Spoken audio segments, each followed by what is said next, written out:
मनपामधील करोडो रुपयाचा शौचालय घोटाळा संपूर्ण जिल्ह्यात गाजत असताना आर्थिक गुन्हे शाखा पोलिसांनी या गुन्ह्यात तपास केला आहे।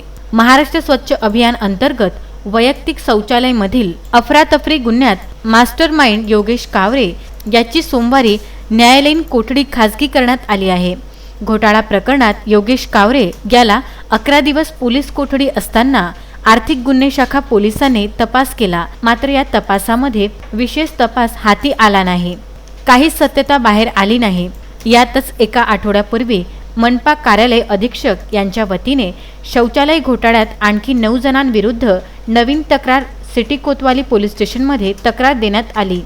त्यातही अनेक आरोपी अद्यापपर्यंत पसारच आहेत। या नवीन गुन्ह्यात कंत्राटदारसह नवीन व्यक्तींचा समावेश आहे।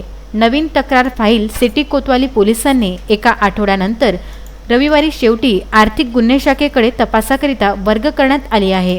मनपा शौचालय घोटाळ्यात अद्याप ठोस माहिती आरोपी पोलिसांच्या हाती आली नाही, हे विशेष। अजय शृंगारे, विदर्भ न्यूज, अमरावती।